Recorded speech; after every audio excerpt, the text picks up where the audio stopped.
All right, now to an update on one of our biggest stories heading into the new year. The Department of Health and Human Services is cutting off all federal child care payments to Minnesota. This in response to allegations of sweeping fraud. And the White House says there will be consequences.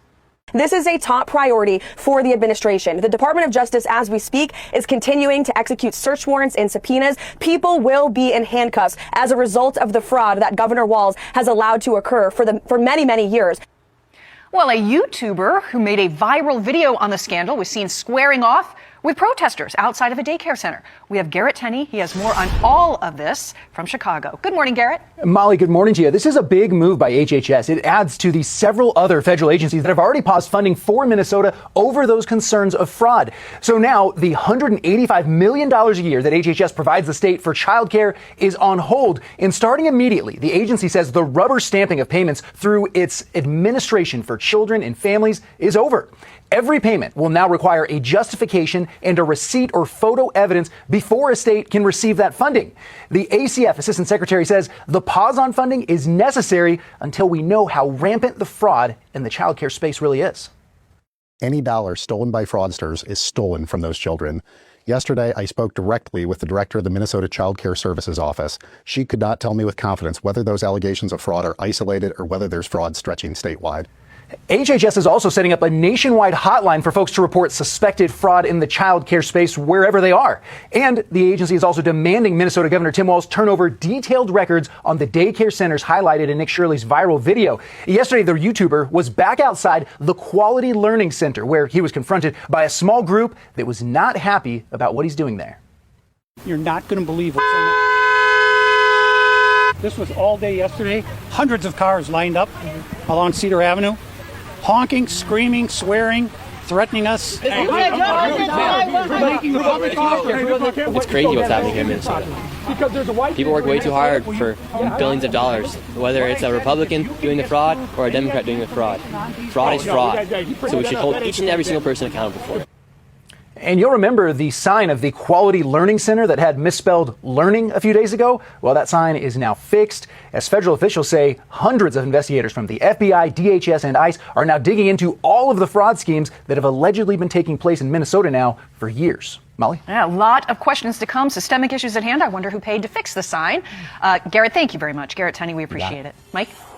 Molly, let's bring in Hugh Hewitt, Fox News contributor. Hugh, good morning. Hey, Mike, good morning. I'd like to start with a clip from Tricia McLaughlin from Homeland Security, and then I'll get your take on this scandal. Our Homeland Security investigators, hundreds are on the ground. They're knocking doors. They're going to local businesses. They're going to these sites where we believe that there is rampant fraud. Our Homeland Security investigators on the ground are also seeing that these suspected perpetrators are really trying to cover their tracks. They're trying to whitewash the operational facts on the ground, purporting to be a legitimate business, have legitimate business operations, when it's all a fugazi. What's your assessment at this point, Hugh?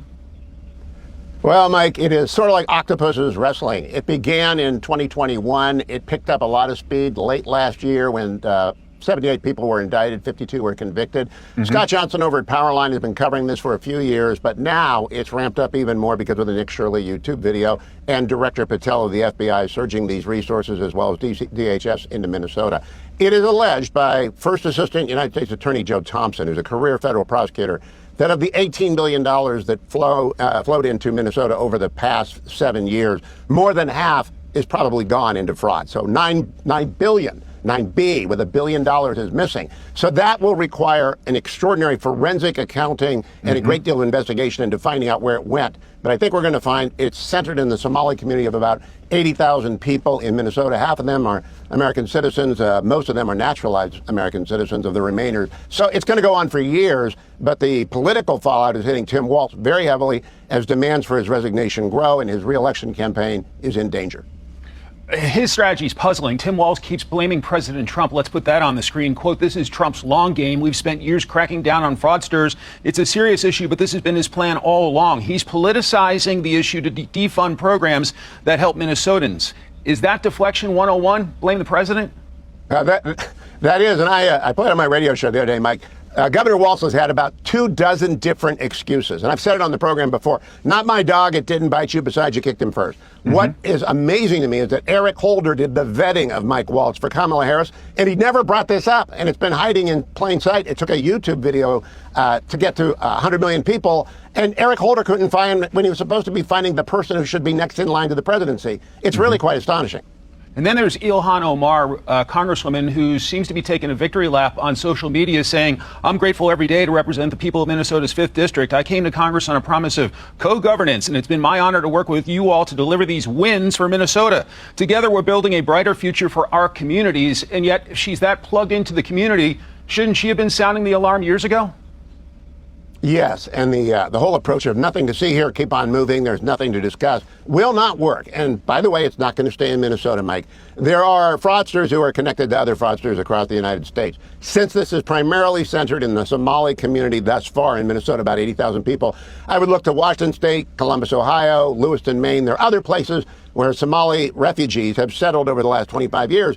And if you've got fraud in one community, expect it to travel. And I expect that the FBI, very, very, very experienced in tracing fraud via wire fraud and mail fraud, will be following every tentacle of the octopus parade that I've been talking about. But it is really mind-boggling, and I would recommend, if people want to read in detail, the Powerline bloggers who received the Time Magazine Award for Blog of the Year some decades ago, they're on the case. They're digging deep into it, as is City Journal, as is Fox. It's not going anywhere. And Tim Walz, Ilhan Omar, all the Minnesota DFLers, they won't be able to talk their way out of this. This is really a nightmare.